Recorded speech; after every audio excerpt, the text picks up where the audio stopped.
민생우선 실천단은 선제적이고 능동적인 민생현안 대응 개선과제 논의와 민생경제 입법 마련을 위해 6월 14일 출범하였습니다. 박홍근 단장님을 비롯 총 130여 명의 의원이 참여하는 민생우선 실천단은 6월 발족 이후 6개 팀, 3개 TF로 나뉘어 민생현장 방문 및 간담회, 토론회 등의 활동을 통해 시급한 입법과제 마련에 착수했습니다. 7대 긴급 민생입법을 선정했던 지난 2차 회의에 이어 오늘 3차 회의에서는 그동안 진행된 민생우선 실천단 활동 경과와 정기국회 주요 과제를 점검하고 향후 활동 방향을 논의하는 시간을 갖도록 하겠습니다. 민생우선 실천단에 소속된 130여 명의 의원님들께 그동안의 노고에 대해서 감사를 드립니다. 우리 민생우선 실천단의 활동을 통해서 더불어민주당이 챙겨야 할 민생 현안이 이렇게 많다는 것을 다시 한번 느끼게 되었고, 또 여러분들의 활동 속에서 성과도 많았습니다. 일단 민생특위에서 2개의 법안을 통과시켰습니다만 지금 논의되는 여러 과제까지 포함하면 굉장히 많은 다수의 국민들의 일상생활에 큰 도움이 될 그런 현안들 차근차근 성과를 내고 있다는 점 다시 한번 또 평가를 합니다. 여기서 끝나는 것이 아니고 앞으로 정기국회 내내 우리가 추진해야 할 여러 가지 민생 입법에 대해서도 더욱 더 신경 써주시고, 또 새로운 여러 가지 이슈가 나올 때마다 민생우선 실천단이 잘 챙겨주시기 바랍니다. 유능하고 겸손한 민생정당 더불어민주당의 이 목표는 아무리 강조해도 지나치지 않습니다. 특히 고물가 고환율 고금리에 신음하는 많은 우리 국민들이 우리 옆에 있다는 것을 생각하고 우리가 챙기지 않으면 해결되지 않는다는 그런 책임감으로 잘 임해 주시기 바랍니다. 특히 엊그저께 또 세모녀의 불행한 사건이 있었는데 이 사각지대에 놓여 있는 사회적 약자들에 대해서도 민주당이 놓치지 않고 챙기는 그런 모습을 계속 보여야 되겠다는 걸 한 번 더 강조드리고자 합니다. 저는 이제 임기가 끝납니다만 저도 민생우선 실천단 일원으로 앞으로 열심히 노력해서 여러분들의 활동이 뒷받침될 수 있도록 노력하겠습니다. 네, 감사합니다. 지난 6월 초 활동을 시작한 더불어민주당 민생우선 실천단이 올여름 날씨만큼이나 민생 관련 이슈를 뜨겁게 달궈왔습니다. 우리 당 소속 129명의 국회의원이 6개 팀, 3개 TF에서 다양한 민생 과제 해결을 위해 매주 현장 방문을 비롯한 간담회, 기자회견, 토론회 등 총 46회에 걸친 활동을 해오며 구슬땀을 흘려주셨습니다. 한 분 한 분께 감사와 경의를 표하며 의원님들의 노고가 민생경제에 체감될 수 있도록 원내대표로서 더욱 분발하겠다는 말씀을 드립니다. 유례없는 고물가, 고금리, 고유가, 고환율의 파고 속에 우리 국민의 삶은 갈수록 고단해지고 있습니다. 연이은 선거에서 패배한 우리 민주당의 반성과 쇄신의 시작과 끝은 민생제일주의의 구현이어야 합니다. 그런 점에서 국민의 삶을 우선적으로 지키기 위한 우리 민생우선 실천단의 활동은 매우 유의미했다고 자부합니다. 서민경제의 부담을 덜어드리기 위해 민생 현장에서 호흡하며 의견 수렴한 내용을 바탕으로 실대 긴급 민생입법을 선정한 바 있습니다. 그중 7월 임시국회에서 고유가 고물가 시대에 기름값과 식대 부담을 줄이는 유류세 지원법과 직장인 밥값 지원법을 처리했고, 나머지 납품단가 연동제 도입, 대중교통비 절반 지원, 화물차 안전운임제 일몰 폐지 등도 조속히 국회에서 처리될 수 있도록 꼼꼼히 챙기겠습니다. 오늘 전체 회의를 끝으로 민생우선 실천단의 1차 활동은 마무리합니다. 그러나 1차 활동의 성과에 안주할 게 아니라 앞으로 추가해야 할 입법 과제와 예산, 정책 개선의 내용은 더 발굴하고 추진해 가야 할 것입니다. 오늘 전체 회의는 그런 점에서 끝이 아닌 중간평가이며 정기국회 이후 본격적으로 2차 활동을 위한 마중물이 될 것이라 믿습니다. 그간의 노고에 다시 한번 감사의 말씀을 드립니다. 이상입니다. 네, 물가안정대책팀은 민생우선 실천단이 만들어진 직후부터 여러 가지 현장 방문 활동을 해왔습니다. 우선 영등포의 하나로마트를 방문해서 장바구니 물가를 점검한 한 바 있고요. 또 주유소를 방문해서 고유가에 씨름하는 이 소비자들 또 자가 운전자들의 고통을 점검하고 또 석유협회 관계자들하고 현장 점검을 했었고요. 서민들의 점심 물가 부담을 경감하기 위한 현장 방문도 했었고요. 이 고유가 시대의 대중교통 활성화를 위한 또 현장 방문도 한 바 있습니다. 환율위기 대응 상황을 점검하기 위해서 KB국민은행 스마트 딜링룸을 방문하기도 했고요. 또 고유가의 고통 분담을 위해서 정유업계 간담회를 실시한 바 있습니다. 이런 현장 방문에 기초해서 유류세를 대폭 인하할 수 있는 입법안을 발의를 했고 또 직장인들 밥값 지원을 위한 법안도 발의를 했고요. 대중교통 비용을 50% 환급할 수 있도록 하는 법안도 발의를 했었습니다. 이런 입법 활동에 기초해서 국회 경제민생안정특위가 우선 유류세 인하를 탄력세율을 50%까지 하는 법안하고 직장인들 밥값을 20만 원까지 비과세 하는 법안을 지난 임시국회 때 처리한 바 있고요. 또 대중교통 비용을 50% 환급하는 법안은 현재 계류 중에 있습니다.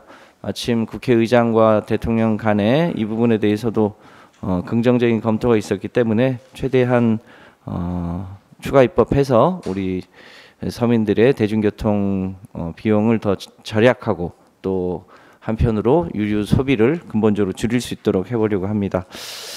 다음 9월 5일에는 영국 정부 간의 영상 간담회를 통해서 최근에 영국이 시행하고 있는 횡재세에 대한 도입 동향을 공유하고 전 세계적인 탄소 중립과 에너지 전환의 진행 상황을 상호간에 공유할 예정으로 있습니다. 이런 활동 등을 통해서 우리 물가안정 대책팀이 대한민국의 고물가 때문에 씨름하는 우리 국민들의 여러 가지 고통을 제도적으로 해결하는 데 최선을 앞으로도 다하겠다는 말씀드립니다. 이상입니다. 네, 가계부채 대책팀의 팀장의 송기현 의원입니다. 저희 가계부채 대책팀은 그동안 은행연합회 서민금융통합지원센터 캠코 등의 현장을 방문하고 가계부채의 현황, 글로벌 인플레이션과 고금리에 따른 가계부채의 앞으로의 변동 가능성, 그리고 상환부담 완화를 위한 원스톱 대출 이동제 도입 관련 문제, 또 경제 회생을 위한 파산 희생 워크아웃 제도 개혁 방안 토론회 등을 개최했습니다. 저희들이 활동을 하면서 은행법 일부 개정안, 은행이 은행 이용자에게 이자율 산정 방식의 근거로 설명하도록 하는 그런 내용이 들어있는 법이고요. 또 소비자 신용 보호에 관한 법률안, 신용 소비자에 대한 신용 공여, 알선 등의 행위에 대한 거래일수를 확립함으로써 신용 소비자의 권익을 보호하고 소비자 신용거래 시장에 대한 신뢰를 높여서 서민 경제의 발전에 기여하는 취지의 법안 두 법안을 정무에 제출해 놓고 뒤에 소비자 신용 보호에 관한 법률안은 정무 전체에 상정되어 있습니다. 앞으로 저희들 조금 더 입법적으로 보강해야 될 부분은 경제 회생을 위한 파산 희생 워크아웃 제도를 좀 더 효율적으로 진행될 수 있도록 하는 문제, 그리고 이번 정기국회 안에는 정부 예산안에 취약차주 지원 관련된 사업과 예산이 충분히 반영될 수 있도록 하는 그런 문제를 과제로 안고 있습니다. 이상입니다. 화물노동자 생존권 보호팀은 지난 2020년도에 도입된 안전운임제를 일몰제 폐지와 함께 품목 확대를 주 내용으로 하는 법 개정 활동과 함께 최근에 유가 폭등으로 인해서 화물노동자들의 생존권이 상당히 위기에 몰린 상황에 맞는 여러 가지 관련된 제도 개선 활동들을 벌여왔습니다. 우선 활동 경과를 잠시 보고를 드리면 6월 15일 날 박원군 원내대표를 비롯한 여러 의원님들이 참석해서 화물연대와 국토부 간에 6월 14일 날 협상과 파업 타결이 됐지만 안전운임제의 일몰제 폐지와 그와 관련된 품목 확대 이런 내용으로 하는 법 개정을 추진하겠다 선언을 했습니다. 그리고 6월 28일 날 원내대표 등 참석해서 지난 2년 반 동안의 안전운임제에 대한 성과 평가 국회 토론회가 있었습니다. 토론회 결과 가로나 가속, 가적의 감소로 인한 화물 노동자들의 노동 여건 개선, 또 국민들의 교통 사고의 급감으로 인한 안전 확보 등의 긍정적인 효과가 있었음을 확인을 했습니다. 그 이후에 안전운임제 일몰제 폐지와 품목 확대와 관련된 이해 당사자들의 간담회가 2주에 한 번꼴로 쭉 전개가 되었습니다. 그래서 화물연대뿐만 아니고 하주업계라든지 운송주선업 사업자 또 운송업자들 간의 간담회가 연이어 이어져 왔습니다. 한편 화물차 유가 보조금 제도 현황 및 개선 방안 간담회도 7월 7일 날 원내대표가 참석한 가운데 개최가 되었습니다. 유가 폭등으로 인한 화물 노동자들의 유류비 부담이 가중되는 현실에서 유가 보조금 제도와 운영 현황을 보고를 받고 화물연대 등의 현장의 의견을 청취함으로써 실효성 있는 유가 보조금 제도 개선 방안을 논의한 바가 있습니다.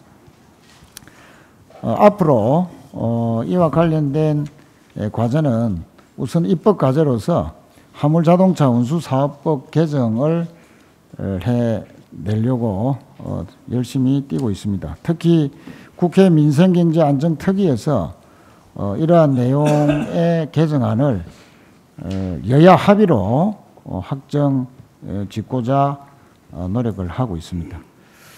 그 외에도 화물자동차 공동차고지 보조금 지원 제도라든지 또 운송사업자 최저 보유 차고 면적 경감, 또 대형 플랫폼 업체 주선사업 진출 제한, 불법 편법 이사화물 취급으로 인한 소비자 피해 감소 방안, 이런 문제들도 관련 상임위에서 여러 가지 제도 개선을 해나갈 그런 계획입니다. 이상입니다. 주식인 쌀이 올해 들어서 대폭락하고 있습니다. 정부가 세 차례 시장 격리를 했습니다마는 쌀값이 전년도에 비해서 21% 가까이 폭락하는 바람에 53만여 재배 농가가 큰 어려움에 직면해 있습니다. 그동안의 쌀값 현황과 폭락 원인 그리고 대책 문제점들을 진단하고 쌀값 정책에 대한 근본적인 대책을 모색하기 위해서 저희는 쌀값 정상화 TF팀을 구성하고 향후에 이 현장 활동과 함께 9월 1일 날은 전문가 간담회를 계획하고 있습니다. 정부는 7천억의 예산을 들여서 세 차례 시장 격리를 했습니다마는 시기를 늦장 대응함으로써 이렇게 쌀값 폭락을 자초했고 또 쌀값 매입 방식 자체가 최저가 공매 방식이라고 하는 역대 유례가 없는 방식을 통해 가지고 오히려 정부가 쌀값 폭락을 조장하고 있는 거 아닌가 이런 생각을 해봤습니다.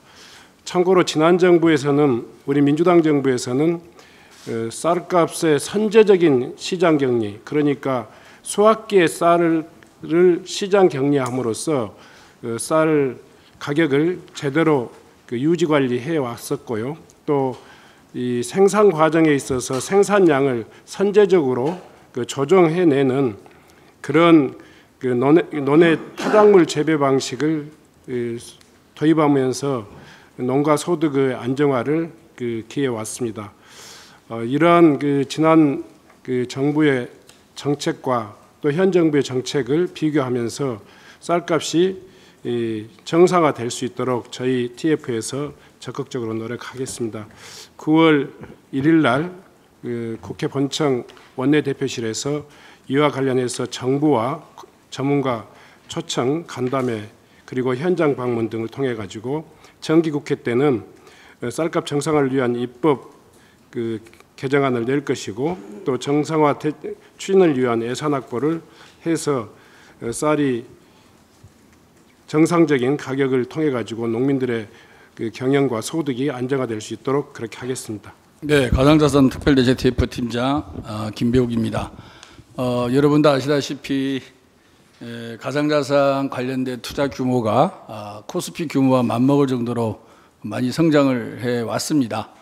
2017년 ICO 금지, 거래소 폐쇄 등의 구두 조치가 있었지만 그럼에도 불구하고 시장의 힘으로 가상자산 시장이 이만큼 커온 것은 엄연한 사실이고 또 우리가 반드시 인정해야 할 경제 현상이라고 생각합니다. 그럼에도 불구하고 과연 가상자산을 둘러싼 거래의 질서가 공정하고 특히나 정보 비대칭성이 있는 시장의 속성상 투자자한테 상당히 불리하지 않느냐라는 의심을 여전히 가지고 있는 것 또한 사실입니다. 그렇기에 이 가상자산 관련된 시장에 대한 질서를 어떻게 잡아나가야 될 것인가라는 부분에 있어서 국회와 정부의 노력이 필요합니다. 특히 정부가 그동안에 이 시장에 대해서 잘 모르고 위험하고 불확실하다는 이유로 적극적인 대응을 내놓지 못하고 지속적으로 유보적인 입장을 취하고 있는 것에 대해서는 상당히 유감의 뜻을 표합니다. 어려울수록 그리고 예측이 힘들수록 그것에 대해서 책임 있는 답변을 내놓아야 하는 것이 정부의 역할이라고 생각합니다. 금융당국에서는 보다 이 부분에서 적극적인 답변을 내놓으시기를 부탁드리겠습니다. 저희 가상자산 특별대책 TF팀은 먼저 테라루나 사태 등으로 인해서 각 거래소가 투자자에 대한 보호장치를 얼마나 노력하고 있는가를 점검하기 위해서 7월 중순경에 업비트를 방문했습니다. 여러분도 아시다시피 업비트는 우리나라 가상자산 거래소 중에서 가장 큰 거래소입니다. 그래서 업비트가 자체적으로 하고 있는 투자자 보호 관련된 내용에 대해서 보고를 받고 저희가 격려하기도 했고 좀 더 부족한 것은 투자자들을 위해서 더 많은 조치를 해달라고 당부의 말씀을 드렸고 업비트뿐만 아니라 나머지 거래소에서도 이와 같은 투자자 보호 관련된 노력을 더 해달라는 말씀을 드렸습니다. 그리고 7월 25일에 금융위원회, 그다음에 FIU, 금융감독원, 그다음에 각계 전문가 등을 모시고 제도적으로 법적으로 뒷받침할 수 있는 부분에 대해서 과거에 논의된 것과 다른 새로운 안에 대해서 추가적으로 없는지 검토를 했습니다만 아까 모두에 말씀드린 대로 이렇다 진전이 보이지 않고 있습니다. 여러분 다 아시다시피 EU에서는 미카라는 가상자산 관련된 룰을 이미 발표했고 미국에서도 가상자산 관련된 연구를 의회에서 진행 중이고 10월 달쯤 그 연구 결과가 발표될 예정으로 있습니다. 물론 우리나라가 가상자산 관련돼서 외국에서 법적, 제도적 뒷받침이 아직은 완비가 되어 있지 않기 때문에 우리나라도 그렇게 따라서 늦게 가자라는 게 아마 금융당국의 입장인 것 같습니다. 하지만 여러분도 아시다시피 IT를 중심으로 한 거래가 전 세계에서 가장 활발한 나라가 우리나라고 또 이것이 우리나라의 큰 장점이고 대한민국의 앞으로의 미래 비전일 수도 있습니다.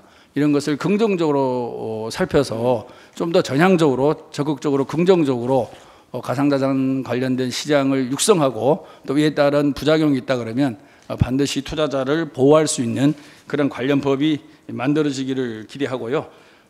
저희 TF팀에서 만든 이런 내용들을 아마 정무위원회가 주관 상임위가 될 것입니다. 정무위원회가 잘 협의해서 빠른 시간 내에 입법으로 결과가 나오기를 기대합니다. 이상입니다. 네, 관련된 TF 팀장 맡고 있는 한준호입니다. 간략하게 보고를 드리겠습니다. 저희는 두 군데 민생 활동 현장들을 방문했는데요. 첫 번째는 요즘 이제 OTT 해외 플랫폼사들이 많이 들어오고 있는데 이에 대해서 국내 글로벌 콘텐츠사들이 통신사를 통한 망 무임승차하는 부분이 있어서 이에 대해서 현장을 좀 살펴봤습니다. 당일에 박홍근 원내대표님을 비롯해서 5명의 의원들이 참석을 했고 또 KT, SK 브로드밴드, LG U+가 함께 참여를 한 회의였습니다. 지금 현재 글로벌 콘텐츠사들이 각국에서 망 이용을 하는 데 있어서 무임승차라는 부분보다는 그에 대한 본인들의 비용을 지불을 하고 있는 형태로 돌아가고 있는데 국내만 유일하게 전체 글로벌사들이 무임승차라고 있는 현상입니다. 그래서 이와 관련돼서는 과방인의 6개 법안이 나와 있고 여야가 크게 이견이 없는 사안입니다. 다만 저희 당 내에서 법안을 좀 통합 조정할 필요가 좀 있을 것 같고, 또 하나는 갑을 사이에 또 갑을이 존재를 하기 때문에 이 통신사들 입장에서는 이 망 이용료를 받게 됐을 때 국내 콘텐츠사들에게 어떻게 이 부분들을 기여를 할지에 대한 대안 마련이 같이 좀 마련이 되어야 될 것 같습니다. 두 번째는 저희가 웹툰 정산 정보 제공 시연을 카카오 엔터테인먼트로부터 받았고, 또 플랫폼 창작자하고 상생 간담회를 했는데 대부분 이제 작가들이 본인들의 작품에 대한 그 페이를 정확하게 얼마를 받고 있는지, 그리고 얼마나 본인들의 작품들을 보고 있는지에 대한 통계가 전혀 없는 상황이라서 이 부분에 대해서 카카오 엔터테인먼트 측에서는 플랫폼을 만들고 이를 통해서 작가들에게 얼마나 조회를 하고 본인들의 작품이 그 사람들에게 소비가 되는지를 알 수 있도록 플랫폼을 만들어 시연을 해주셨고요. 아울러서 그날 작가분들을 통해서 또 본인들의 어려운 점들을 저희가 청취할 수 있는 부분이었습니다. 마찬가지로 이 갑을 안에서 또 갑을이 존재를 해서 콘텐츠를 제공하는 CP사라는 곳과 작가 간의 계약 문제가 또 문제가 될 수 있어서 현재 나와 있는 법안으로는 유정주 의원님만이 하나 정도는 나와 있는데, 이 부분만 가지고는 CP사와 작가 간의 계약 관계를 풀어낼 수가 없어서 여기에 대해서는 보완 입법이 좀 필요한 것 같습니다.